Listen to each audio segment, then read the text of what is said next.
हम बातें कर रहे हैं दिल से। मैं आपका दोस्त, आपका अजीज सुशील। दोस्तों, बंबई के सेंट्रल स्टूडियो में फिल्म विद्या की शूटिंग चल रही थी। फिल्म की हीरोइन थी सुरैया और एक सीन उन पे पिक्चराइज किया जा रहा था। ये 1948 की बात है। शूटिंग करते करते सुरैया को महसूस हुआ कि 3-4 दिनों से शूटिंग के सेट के कोने में बैठकर एक नौजवान उन्हें ऑब्जर्व करता रहता है। शुरू में तो सुरैया ने उस नौजवान की तरफ ध्यान नहीं दिया, क्योंकि शूटिंग के दौरान इस तरह के वाकयात होते रहते हैं। लेकिन जब 6-7 दिनों तक वो नौजवान उसी कोने में बैठकर शूटिंग देखता रहता और उन्हें ऑब्जर्व करता रहता, तब उनसे रहा नहीं गया और उन्होंने फिल्म विद्या के प्रोड्यूसर प्रताप राणा से पूछा कि वो नौजवान कौन है। तब प्रोड्यूसर प्रताप राणा ताज्जुब में पड़ गए। उन्होंने अपनी फिल्म की हीरोइन सुरैया से पूछा, सुरैया जी, आप उस नौजवान को नहीं जानती? वो आपके नए हीरो हैं। दोस्तों, सुरैया के ये नए हीरो कौन थे, ये मैं आपको बताऊंगा। हम बातें कर रहे हैं दिल से। मैं आपका दोस्त, आपका अजीज सुशील। दोस्तों, बंबई के सेंट्रल स्टूडियो में फिल्म विद्या की शूटिंग हो रही थी और फिल्म के डायरेक्टर जी त्रिवेदी ने अपने हीरो को बुलाया और उसे ले गए अपनी हीरोइन सुरैया के पास और उनसे इंट्रोड्यूस करवाया। सुरैया जी, ये हैं हमारी फिल्म के नए हीरो, आपके नए हीरो। इनका नाम है देवानंद। देवानंद ने सुरैया को हेलो कहा और सुरैया ने जवाब में हेलो कहा। उसके बाद उन्होंने थोड़ी सी बात की और फिर वो नौजवान देवानंद उसी कोने में जाकर बैठ गया जहां से वो शूटिंग ऑब्जर्व कर रहा था। सुरैया को लगा कि ये नौजवान जिसका नाम देवानंद है, सोफिस्टिकेटेड लगता है, पॉलिश्ड है, कल्चर्ड भी है और पढ़ा लिखा भी है, लेकिन काफी शर्मीला है। खैर, उसी वक्त फिल्म के डायरेक्टर जी त्रिवेदी ने सुरैया को बुलाया और कहा कि शॉट रेडी है और वो आ जाए और शूट करें। सुरैया ने अपने मेकअप को जरा संवारा, आईने में देखा, बाल संवारे, ड्रेस को ठीक ठाक किया और कैमरा के सामने जाकर खड़ी हो गई और डायरेक्टर ने कमांड दी, स्टार्ट साउंड, कैमरा। जैसे उन्होंने कैमरा कहा तो असिस्टेंट ने आकर क्लैप कैमरा के सामने रखा और क्लैप दिया। 3x3 take 1। असिस्टेंट ने क्लैप दिया और डायरेक्टर ने कहा एक्शन। और सुरैया ने अपना शॉट बड़ी आसानी से दिया। एक खूबसूरत सा डायलॉग था जो उन्होंने बोला, बड़े अच्छे अंदाज में बोला और तब डायरेक्टर ने कहा कट। उन्होंने शॉट ओके कर दिया। सुरैया अपने सीट पर जाकर बैठी। हम बातें कर रहे हैं दिल से। मैं आपका दोस्त, आपका अजीज सुशील। दोस्तों, 1948 का देवानंद, नौजवान देव, सुपरस्टार सुरैया के स्टेटस से ओवरवेल्म होना, दब जाना बिल्कुल नेचुरल था। दोस्तों, उस वक्त, उस समय देवानंद एक न्यूकमर था। 2-3 फिल्में लग चुकी थी, लेकिन अभी भी वो हिंदी फिल्म इंडस्ट्री में अपना वजूद बनाने की कोशिश कर रहा था। लेकिन सुरैया एक सुपरस्टार थी, एक सुपरस्टार सिंगर एक्ट्रेस थी। उनकी फिल्में बॉक्स ऑफिस पे सुपरहिट हो चुकी थी। काजल, प्यार की जीत, दर्द, नाटक, ये फिल्में बहुत पसंद की गई थी और इन फिल्मों ने सुरैया को सुपरस्टार बना दिया था। लेकिन जब सुरैया से देव की इंट्रोडक्शन कराई गई तो सुरैया को महसूस हुआ कि ये नौजवान देव औरों से अलग है। उसका उनसे मिलकर ओवरवेल्म हो जाना, दब जाना बिल्कुल नेचुरल था, क्योंकि वो एक बहुत बड़ी स्टार थी। लेकिन देव के बोलने में एक स्टाइल थी, उसके बिहेवियर में एक स्टाइल थी। वो पोलाइट था, कर्टियस था, विनम्र था और उसमें एक क्लास भी था। तो ये थी देवानंद सुरैया की पहली मुलाकात, जब डायरेक्टर जी त्रिवेदी ने देव को सुरैया से इंट्रोड्यूस किया। मैं हूं आपका दोस्त, आपका अजीज सुशील। हम बातें कर रहे हैं आपके दिल की गहराइयों से। दोस्तों, कुछ दिनों बाद फिल्म विद्या के लिए देवानंद और सुरैया पे पहला सीन एक साथ पिक्चराइज होना था। सुरैया उस सीन के लिए तैयार थी, डायलॉग सुन के रेडी थे और देवानंद भी तैयार था, लेकिन थोड़ा सा दबा सा लगता था, क्योंकि देवानंद पहली बार सुपरस्टार सुरैया से काम कर रहा था। एक शॉट देना था उसे, इस फिल्म का हीरो था वो। अब सुरैया चाहती थी कि वो देवानंद को एनकरेज करे, उन्हें रिलैक्स करे। तो उनकी समझ में नहीं आ रहा था कि वो देवानंद से क्या कहे ताकि वो रिलैक्स हो जाए। इत्तेफाक से कुछ दिन पहले ही हॉलीवुड के बहुत बड़े हीरो ग्रेगरी पेक सुरैया से मिलने उनके घर आए थे। उनसे बातें की थी और वो चले गए थे। और सुरैया को लगा कि देवानंद कई एंगल से और काफी हद तक ग्रेगरी पेक की तरह लगते हैं। तो सुरैया ने देवानंद से कहा कि भाई तुम काफी एंगल से ग्रेगरी पेक की तरह लगते हो। जब देवानंद ने ये बात सुनी तो सुरैया की इस बात ने उस पे एक जादू मंत्र की तरह असर कर दिया। वो पूरी तरह बदल गया। सुरैया की इस बात ने कि वो काफी एंगल से ग्रेगरी पेक की तरह लगता है, इस मंत्र ने देवानंद के पूरे बॉडी लैंग्वेज में, उसके एक्सप्रेशन में बहुत बड़ा बदलाव किया। और उसके बाद देवानंद ग्रेगरी पेक की तरह बिहेव करने लगा, क्योंकि वो समझ गया कि सुरैया ग्रेगरी पेक को चाहती हैं और अगर वो सुरैया के साथ काम करना चाहता है, उसके दिल में एक जगह हासिल करना चाहता है, तो ग्रेगरी पेक की तरह बिहेव करने से बेहतर रास्ता और कोई नहीं है। दोस्तों, सुरैया के इस मंत्र ने कि देवानंद ग्रेगरी पेक की तरह लगता है। हम बातें कर रहे हैं दिल से, मैं आपका दोस्त, आपका अजीज सुशील। दोस्तों, शूटिंग चलता रहा, देवानंद सुरैया के सीन्स शूट होते गए और एक दिन उनका आउटडोर लोकेशन पे शूटिंग था, विहार लेक पे। सुरैया देवानंद पे एक डुएट, एक रोमांटिक डुएट पिक्चराइज होना था, जिसे गाया था सुरैया ने खुद और मुकेश ने। गाने के बोल थे, लाई खुशी की दुनिया, लाई खुशी की दुनिया, हंसती हुई जवानी। इस गाने का पिक्चराइजेशन विहार लेक पे शुरू हो गया। एक शॉट में सुरैया को देवानंद के कंधे पे सर रखना था और गाने के बोल लिप सिंक करने थे। जैसे ही सुरैया ने देवानंद के कंधे पे अपना सर रखा, उनके बदन में एक बिजली सी चमक गई। सुरैया ने इस तरह के सीन्स इससे पहले कई हीरोज के साथ किए थे, लेकिन उन्हें इस तरह कभी महसूस नहीं हुआ था, इस तरह का जज्बा उन्हें कभी एक्सपीरियंस नहीं हुआ था। लेकिन आज जब उन्होंने अपना सर देवानंद के कंधे पे रखा तो उनके बदन से बिजली सी चमक गई, झनझना सी गई। ये क्या अनोखा करिश्मा था, क्या अनोखी जादू थी कि सुरैया को देवानंद से प्यार हो गया था, देवानंद को भी सुरैया से प्यार हो गया था।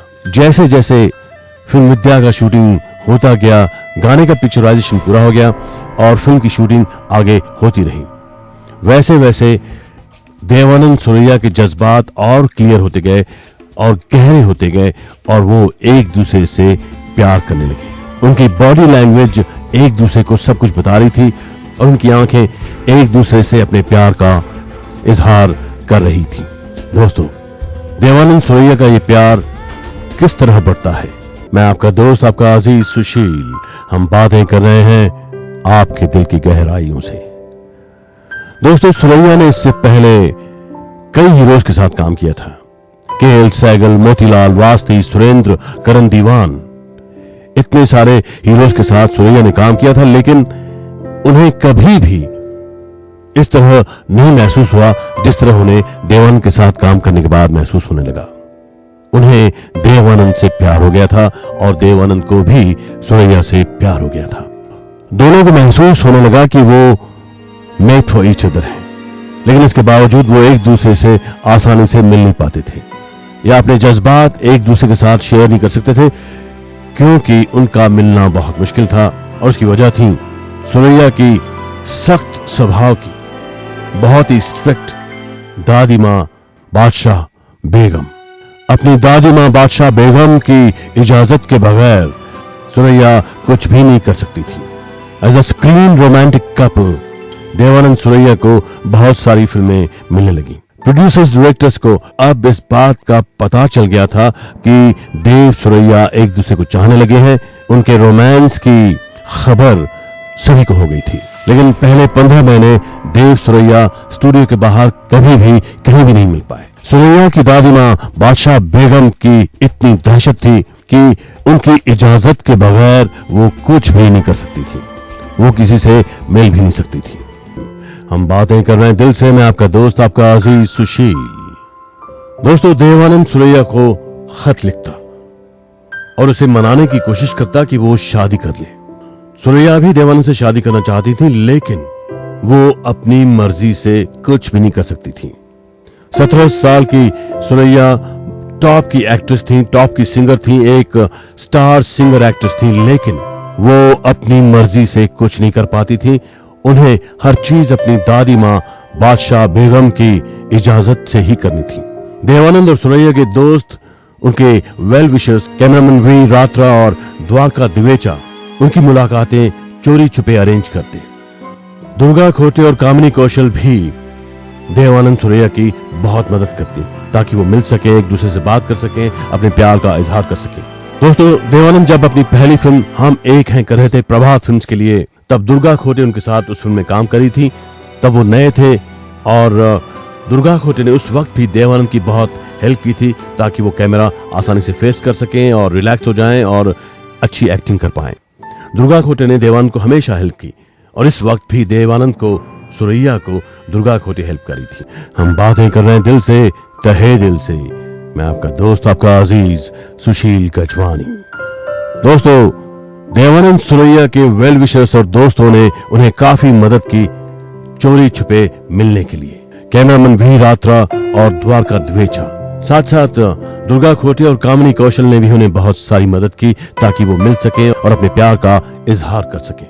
दोस्तों, उस वक्त कामिनी कौशल दिलीप कुमार से प्यार करती थी और उन्हें पता था कि कहां चोरी छुपे मिला जा सकता है। कामिनी कौशल और दुर्गा खोटे चाहती थी कि सुरैया और देवानंद मिलते रहें।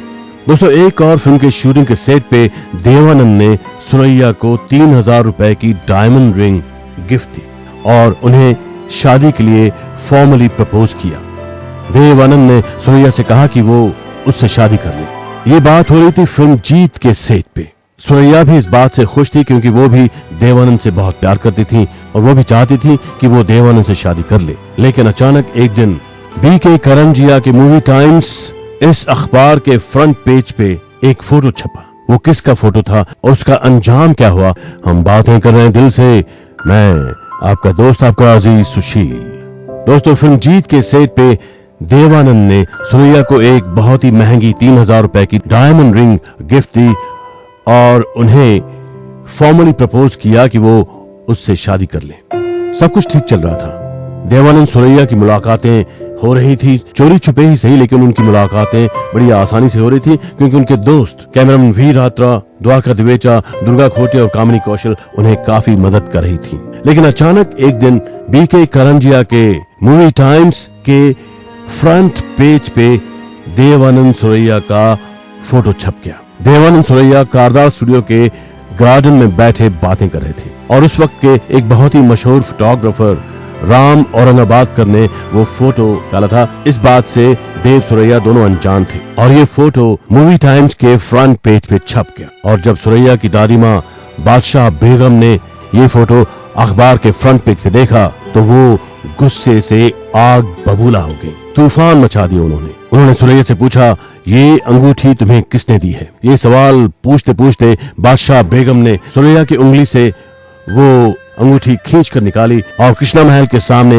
मरीन ड्राइव के समंदर में उस अंगूठी को फेंक दिया। उसके बाद जाहिर है कि सुरैया के पर्स में देवानंद के कई खत भी मिले, लव लेटर्स भी मिले। बादशाह बेगम ने वो सारे खत सुरैया के सामने जला दी और उसे वार्न किया कि वो हिंदू देवानंद से दोबारा बिल्कुल न मिले। बादशाह बेगम ने सुरैया को वार्न किया कि वो देवानंद से दूर रहे वरना उसका अंजाम बहुत बुरा होगा। मैं हूं आपका दोस्त, आपका अजीज सुशील। हम बातें कर रहे हैं आपके दिल की गहराइयों से।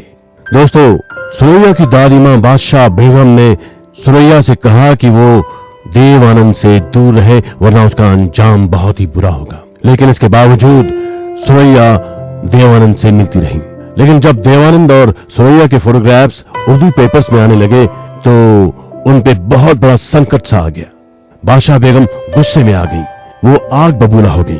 दोस्तों, यहाँ पे एक बात काबिल जिक्र है कि सुरैया की मां मुमताज देवानंद के खिलाफ नहीं थी। वो चाहती थी कि सुरैया देवानंद से शादी करे, लेकिन उनका सारा खानदान बादशाह बेगम के इशारे पे नाचता था। उनके इशारे के बगैर उनके खानदान में कोई भी बात नहीं हो सकती थी। बादशाह बेगम का हुक्म ये आखिरी हुक्म हुआ करता था और उनके घर में टेंशन बढ़ गया, मानसिक दबाव बढ़ गया और सुरैया जबरदस्त टेंशन में रहने लगी। दोस्तों, सुरैया पे दबाव बढ़ता गया कि वो देवानंद को छोड़ दे। उस वक्त के बहुत बड़े फिल्म मेकर्स जो अपने आप को प्रोग्रेसिव कहलाते थे, तरक्की पसंद कहलाते थे, उन्होंने भी देवानंद सुरैया के रिश्ते का विरोध किया। हम बातें कर रहे हैं दिल से, तहे दिल से। मैं आपका दोस्त, आपका अजीज सुशील गजवानी। दोस्तों, उस जमाने के तरक्की पसंद प्रोग्रेसिव फिल्म मेकर्स देव सुरैया के शादी के खिलाफ थे। उन्होंने खुलेआम उनकी शादी की मुखालफत की, उसका विरोध किया। उस वक्त के तरक्की पसंद कम्युनिस्ट विचारों के सारे फिल्म मेकर्स देवानंद सुरैया की शादी के खिलाफ थे और वो सुरैया की दादी मां बादशाह बेगम को सपोर्ट कर रहे थे। और इस तरह सुरैया पे दबाव बढ़ता गया। उसे पूछा गया, सुरैया तुम एक हिंदू से शादी करोगी? सारे हिंदुस्तान में दंगे फसाद हो जाएंगे, हिंदुस्तान के साथ साथ पाकिस्तान में भी खून खराबा होगा, छोड़ दो देवानंद को। ये कह रहे थे उस वक्त के तरक्की पसंद फिल्म मेकर्स सुरैया को।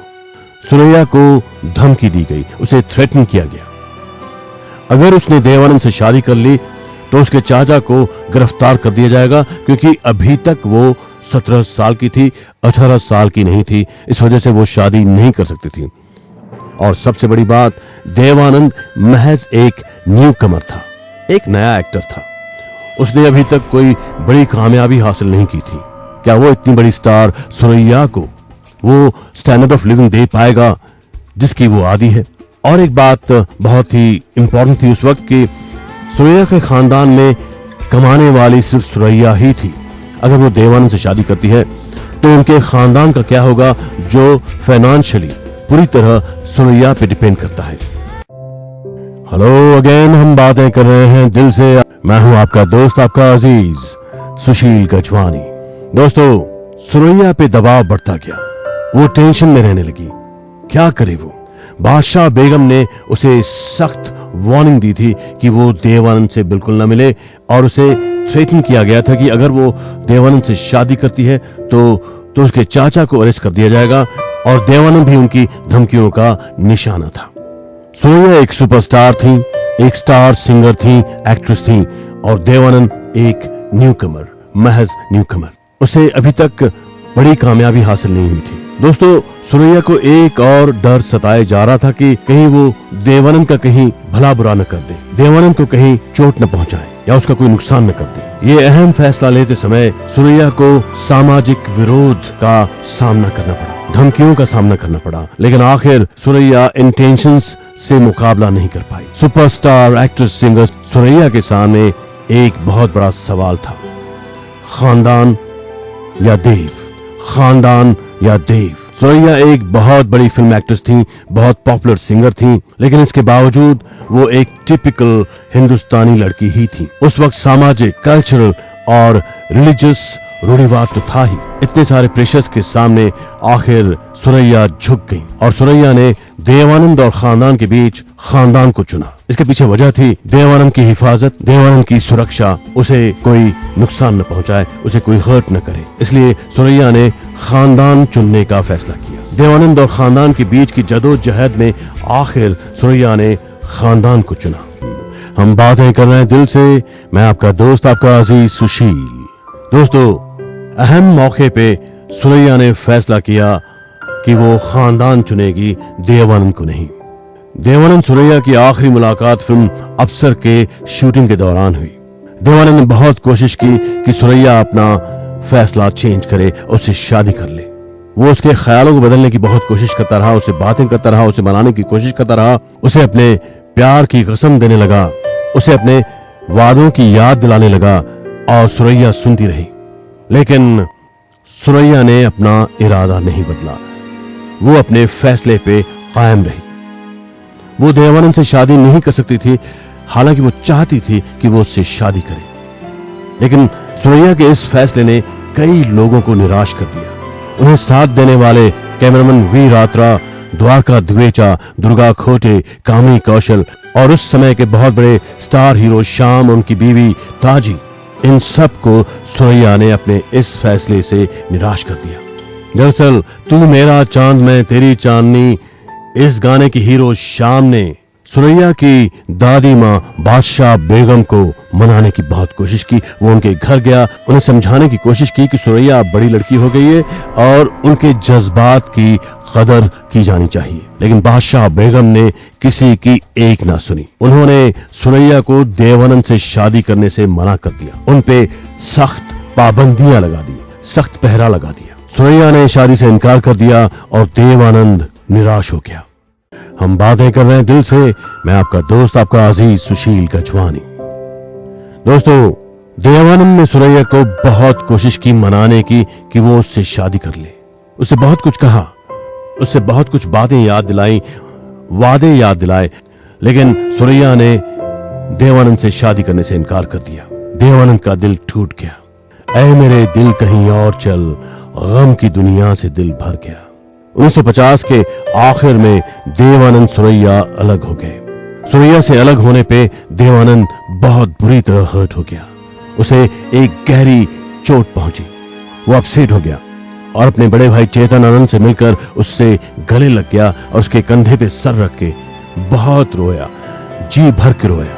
लेकिन उसके बाद, क्योंकि वो आशावादी था, बहुत बड़ा ऑप्टिमिस्ट था, वो अपनी निराशा से बाहर आ गया, अपने दुख से बाहर निकल आया और उसने अपनी फिल्म प्रोडक्शन कंपनी शुरू कर दी, नवकेतन फिल्म्स। उसके बाद आहिस्ता आहिस्ता फिल्म दर फिल्म एक बड़ा स्टार होता गया, द ओरिजिनल स्टार देवानंद। और उस तरफ सुरैया का क्या हुआ, उसके मन की हालत क्या थी? हम बातें कर रहे हैं दिल से, आपके दिल की गहराइयों से। मैं आपका दोस्त, आपका अजीज सुशील। दोस्तों, देवानंद ने अपनी फिल्म प्रोडक्शन कंपनी शुरू कर दी, नवकेतन फिल्म्स। सुरैया को शादी के लिए कई प्रपोजल्स आए, लेकिन सुरैया ने सारे प्रपोजल्स ठुकरा दिए। उन्होंने किसी से शादी नहीं की। कई लोगों ने, कई बड़े बड़े स्टार्स ने उन्हें प्रपोजल भेजा शादी का, लेकिन उन्होंने सबको ठुकरा दिया। वो देवानंद से सच में प्यार करती थी, उनसे शादी नहीं कर पाई क्योंकि वो अपनी दादी माँ बादशाह बेगम की मुखालफत नहीं कर पाई, उनका विरोध नहीं कर पाई, लेकिन वो सच्चे दिल से देवानंद को चाहती थी। इस वजह से उन्होंने किसी और से शादी नहीं की। देवानंद ने अपनी फिल्म टैक्सी ड्राइवर की हीरोइन कल्पना कार्तिक से शादी कर ली। लेकिन जब भी सुरैया से पूछा जाता कि देवानंद सुरैया की शादी के मामले में कसूरवार कौन है, तो वो हमेशा अपने आप को कसूरवार मानती। इसके बाद सुरैया ने काफी साल अकेली जिंदगी काटी। जब कभी कहीं देवानंद सुरैया की मुलाकात होती तो दोनों आपस में मिलते, मुस्कुराते, बातें करते। देवानंद एक जेंटलमैन है और सुरैया उन्हें सच्चे दिल से चाहती थी। जब भी वो एक दूसरे से मिलते तो बहुत ग्रेसफुली मिलते, बहुत ग्रेशियसली मिलते, एक दूसरे से बातें करते, मुस्कुराते, फोटोग्राफर्स को अपनी फोटोग्राफ निकालने देते और बहुत ही विनम्रता से एक दूसरे से मिलते और पेश आते और एक दूसरे की इज्जत भी बहुत करते थे। सुरैया हमेशा कहती कि देव इज अ परफेक्ट जेंटलमैन और देवानंद कहते सुरैया मेरा पहला और सच्चा प्यार थी। हम बातें कर रहे हैं दिल से। मैं आपका दोस्त, आपका अजीज सुशील। दोस्तों, देवानंद सुरैया की शादी की मुखालफत करने वाले, उनका विरोध करने वाले अब नहीं रहे। महबूब खान ने यार किरदार, उनकी दादी माँ बादशाह बेगम, कोई नहीं रहा। सुरैया की मां मुमताज चाहती थी कि सुरैया देवानंद से शादी करे। 1987 में उनकी भी मौत हो गई। उसके बाद सुरैया अकेली रहने लगी। 2004 में सुरैया का भी निधन हो गया। लेकिन वो हमेशा कहती देव इज अ परफेक्ट जेंटलमैन और देवानंद कहते सुरैया मेरा पहला और सच्चा प्यार थी। सुरैया से हमेशा ये सवाल पूछा जाता, देव और तुम्हारी शादी हो जाती तो क्या तुम दोनों हमेशा जिंदगी भर खुश नहीं रहते? तो सुरैया जवाब देती, शादी जन्नत में तय होती है जहां देव और मेरी मुलाकात हुई थी। दोस्तों, अगर सुरैया अपने दिल की बात मानती तो शायद आज हम अलग ही कहानी बयां कर रहे होते, लेकिन यह होना नहीं था। सुरैया ने अपने दिल की बात नहीं मानी। लेकिन मेरा मानना है दोस्तों, हमेशा अपने दिल की बात सुनो, क्योंकि दिल आखिर दिल है, दिल आपका आईना है। अपने दोस्त, अपने अजीज सुशील गजवानी को इजाजत दीजिए। गुड नाइट, शुभ रात्रि, शब्बा खैर।